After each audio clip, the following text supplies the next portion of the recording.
Hello and welcome to this introduction video on synthetic biology. Our goal for today is to show you the basic tools of the field, as well as applications and systems for it.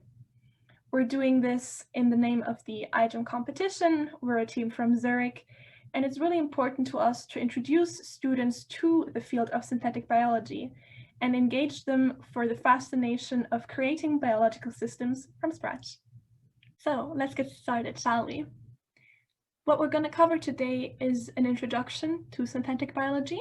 We're going to introduce tools, parts, and systems, which are basically the components of it. And we're also going to talk about biosensing and applications of it, which are two examples that hopefully show you a bit more the real world of research. So, what even is synthetic biology?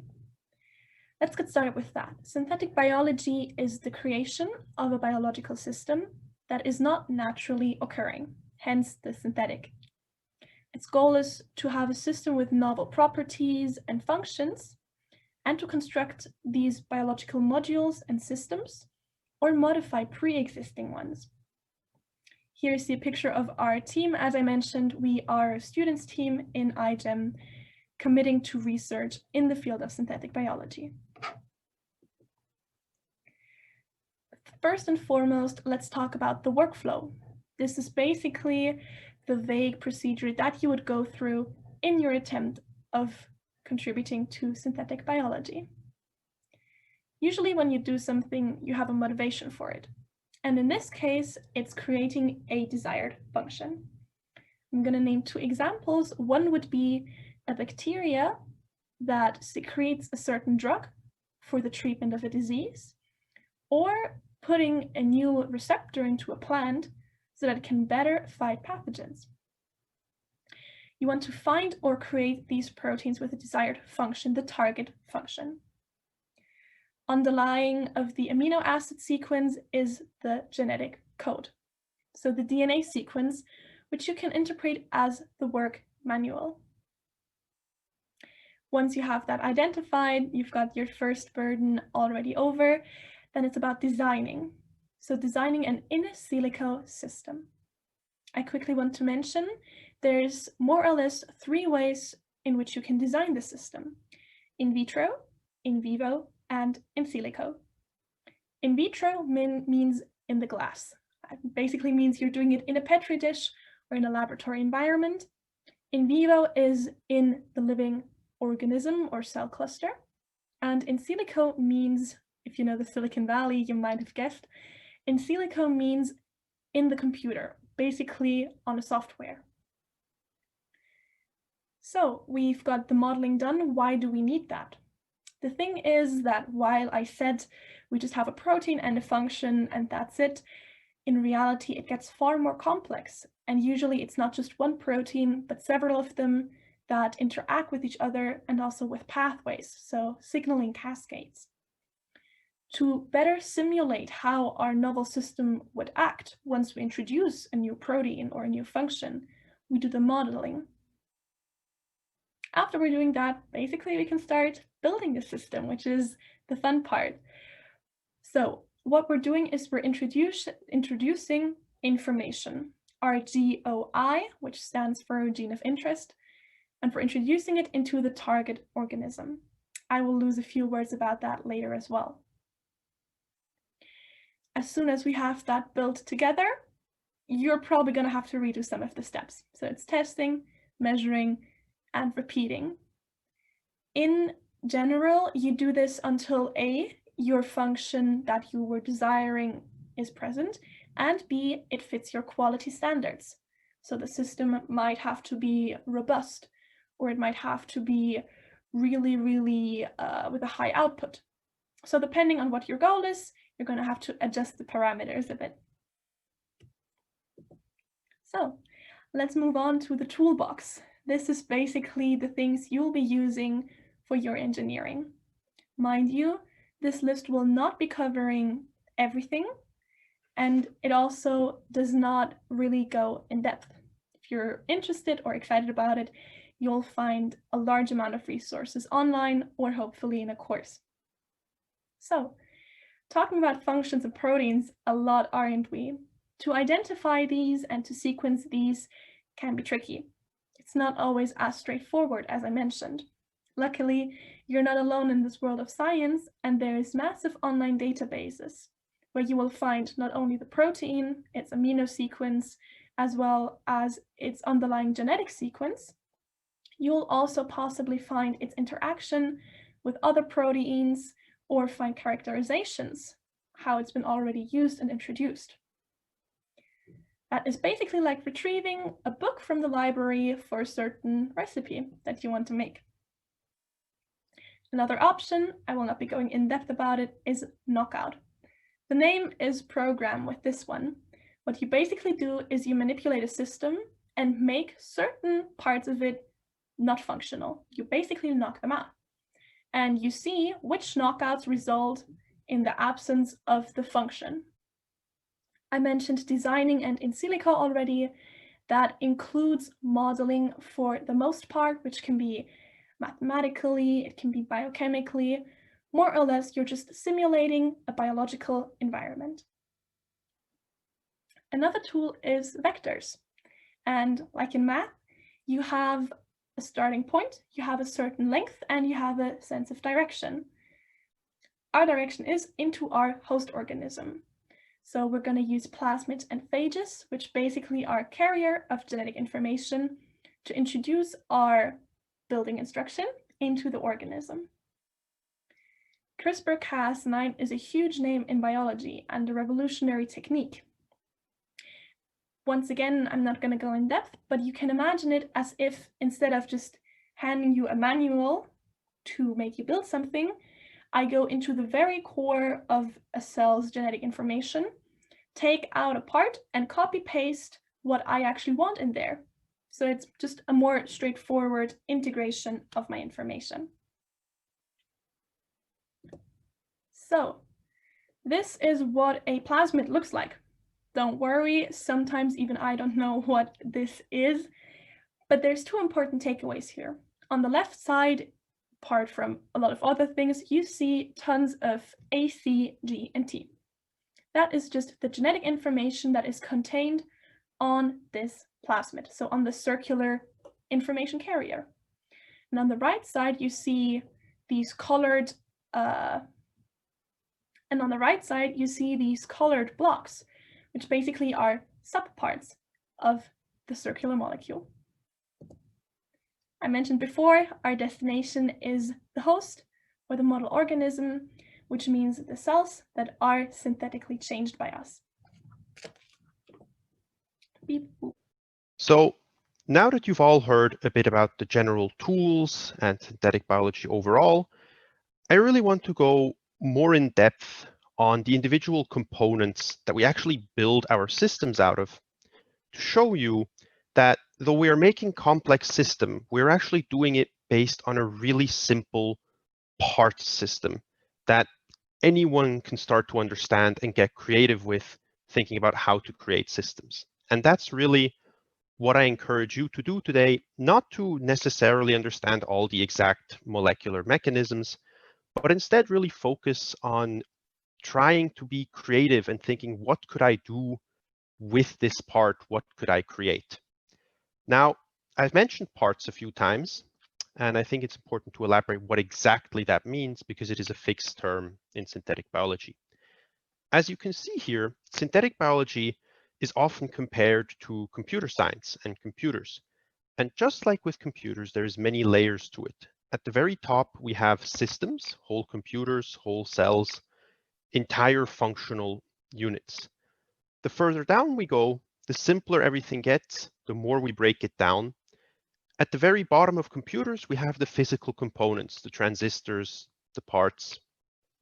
Now, in synthetic biology, we just call that the part.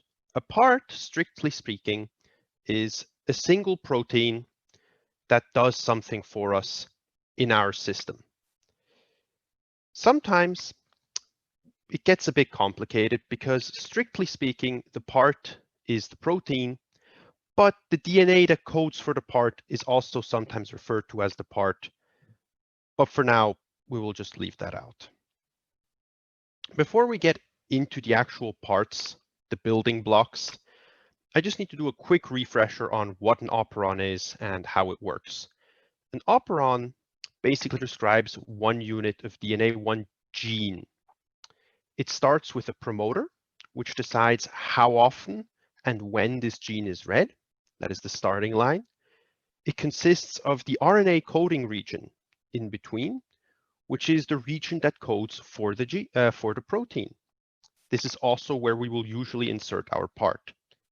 At the end, there is a terminator that is basically the finish line. Where do we stop reading this gene? All right. Parts are basically our building blocks, our Legos, out of which we construct our systems. As you can see here, it's a bit of a cycle. We see something we like in nature, a protein or a function. Then we find information about it, its sequence, and transfer it to a database. And from there, we turn it into a part. We then go onto this database, select different parts, and put them together to create a system or a new part that we can then integrate into our host organism.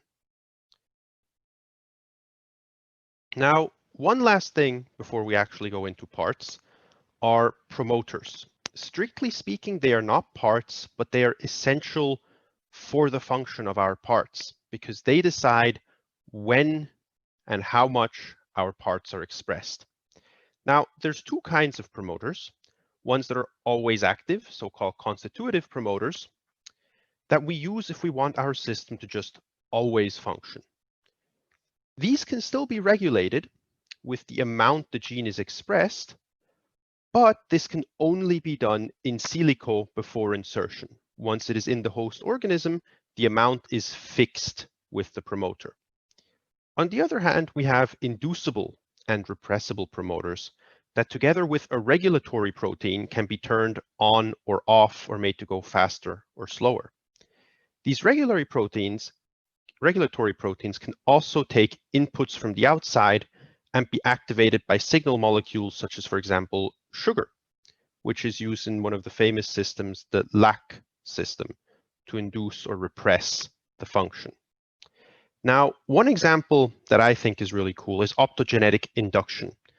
Opto meaning light, influencing the genetics. The way this works is we have a promoter that is only active under a certain influence of light, which means we can have our system turn on or off by shining a light on it and can turn specific cells in a multicellular system on or off by shining the light precisely onto that cell. It's important to remember with all of the parts that come from now, they all need a promoter to function, and the promoter controls the activity of the system. And with that, we finally get to our first actual part, the one you've probably already heard of, optic reporters, the most famous of which being the fluorescent proteins. The fluorescent proteins are incredibly small proteins that we hang onto the end of other proteins. These proteins also glow under UV light, and these two features allow us to use these proteins to localize whatever protein we hung them onto. The most famous example is GFP, the green fluorescent protein, which you can see here twice, once from our yeast colony. Here you can see which colonies or which yeast cells actually have expressed the gene with the GFP attached to it as green, and all the ones that have not expressed it cannot be seen. Below it, you have the same thing, but now applied to a whole organism.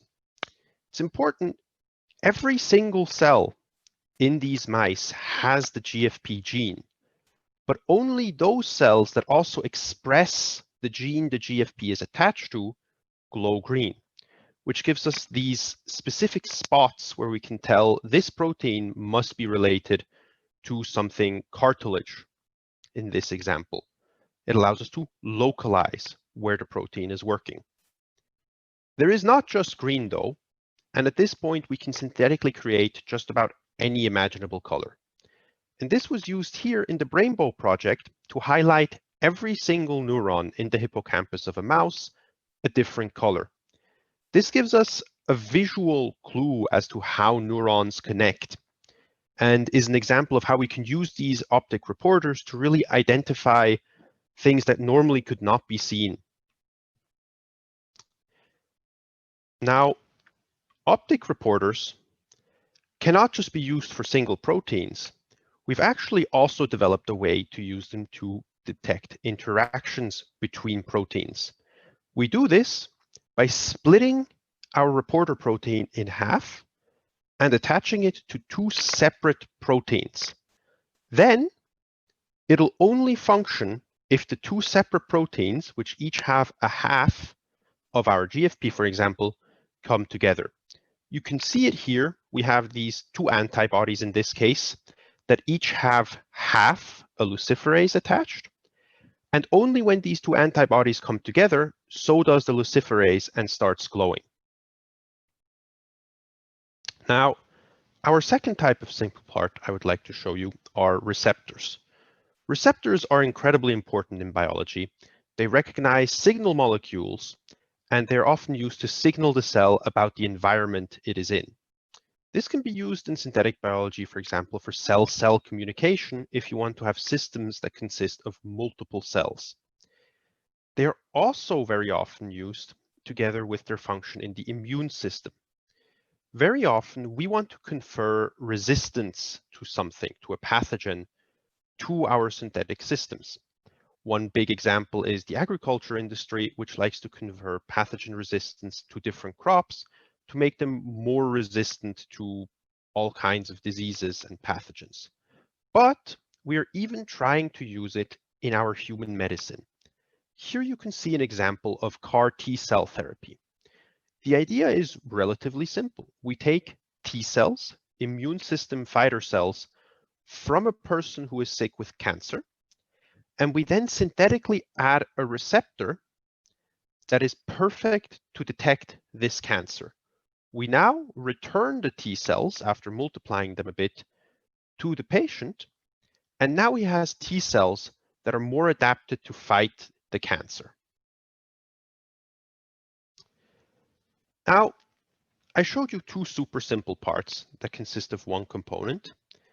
Now I would like to go one level higher to a device.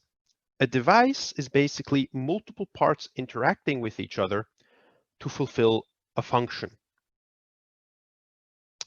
Now, in biology, when things interact, they usually don't just interact with one or two things. And signal cascades are ridiculously complicated in biological systems.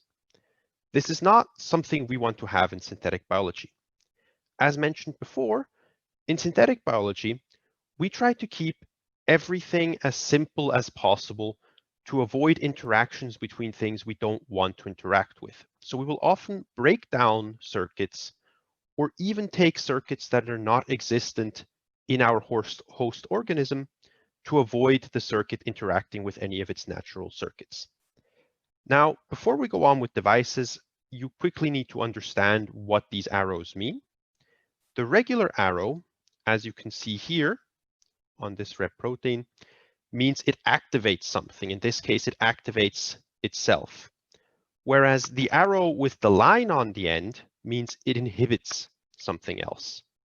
Now, very often this activation or inhibition will be on a transcription level. So one protein will activate the transcription of another protein. It can also be on a protein to protein level though, where one protein will directly inhibit the function of another protein. With that, let's get into our first circuit.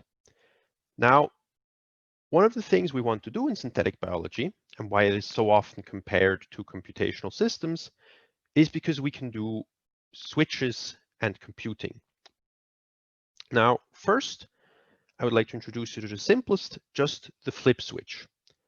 A flip switch is a very simple system that can be changed from an on to an off state with an outside input. And once it is in one of its states, it remains in that state. This can be incredibly important for synthetic biology if we, for example, want our system to turn on upon first contact, but then don't want it to turn off again once the contact is lost. Now, how could we do that on a molecular level? it's actually incredibly simple. All you need is two repressors that repress each other and two inputs that can repress each of these repressors individually. So you see here the system, repressor 1 and repressor 2. Imagine we are in a starting state of a large amount of repressor 1. We'll call this the on state. If we have a large amount of repressor 1, we will have very little repressor 2 because repressor 1 is repressing it. If, however, we get an outside input called input A on this diagram, repressor 1, or specifically the expression of repressor 1, gets suppressed, and the amount of repressor 1 drops drastically. Now that there is no more repressor 1, repressor 2 can be expressed and become abundant. Once repressor 2 is abundant, we don't need input A anymore to suppress repressor 1. Repressor 2 can now do it on its own and will remain abundant. That is, until we put an input B, which represses repressor 2, and once again flips the system to the other side. Now, we can also make a lot more complex computing systems, such as, for example, logic gates. I will not go into much more detail here because it can get very complicated very fast. But if this is something that interests you, I would highly advise looking at the field of ribocomputing. And here you can see an example of the simplest gate, the AND gate, that you can think through for yourself how that would work. Now, the last thing I would like to mention here is the kill switch. In synthetic biology, we are creating unnatural systems. And sometimes, well, at all times, it is very important that these unnatural systems don't escape into nature and become part of the natural systems. For that, we usually just keep our environment sterile and make sure nothing escapes on the physical level. But sometimes, especially for systems that function in places where that cannot be done, we need to have a system to avoid it escaping. And that is the kill switch, a system that consists of a switch that once triggered will kill the cell. I will show you a specific example of this in a bit. Now, the last device I would like to show you is the oscillator. An oscillator is a very simple system that just gives a periodic output. That means it gives an output every set amount of time, for example, once an hour or once every 24 hours. This allows us to bring time into a synthetic system to simulate something like, for example, the circadian rhythm, the sleep-wake cycle. Here, I would like to show you the simplest system for such an oscillator. All we need is 3 proteins which each repress one of each other. So you can see here this circle. Now, let's again imagine we start in a state of abundant TET-R. Now, if we have a lot of TET-R, that means we will not have any CI because it is being repressed. But lac-I will not be repressed at all because TET-R does not interact with it. So lac-I will actually increase in quantity rapidly and start suppressing TET-R. Once TET-R is suppressed enough, CI will start being rapidly expressed and will in turn suppress lac-I. That cycle continues periodically. And you can see here on the graph how that looks. You always have a peak of only one protein, with the other two being very limited. Now, we talked about plasmids before, and here you can see an example of how this would look for a repressilator system. You can see on one plasmid, we have our repressilator, 3 promoters, 3 proteins that repress each other, but also a repressilator is obviously only useful if we actually draw output from it. So here you can also see a second plasmid that has a GFP coupled to the TET-R. That means this system will glow, but only periodically, and will stop glowing whenever TET-R is abundant in the cell. Now, we've gone through a few part examples, a few device examples. Now I would actually like to get to entire systems. And because our goal today is to show you that with these simple parts, you can really build systems as you would like, we have chosen two projects that are being done by students here in iGEM. The first one is from the University of Lausanne. It's called BOT, Bacterial Oscillation Therapy. It is a project that aims at colon cancer treatment by using a probiotic E. coli that a cancer patient can ingest, and the E. coli will automatically find the same niche as colon cancer usually exists in. So it's a target-seeking system just by the natural function of this E. coli without any synthetic interaction. Now, once this E. coli is at its target location, though, they have implemented an adzurin gene, so a gene for a cancer drug. That means the system now delivers a cancer drug to the specific location. But because this system would be not functional if it just expressed the anti-cancer drug, they also included a repressilator for dosage and chronotherapy.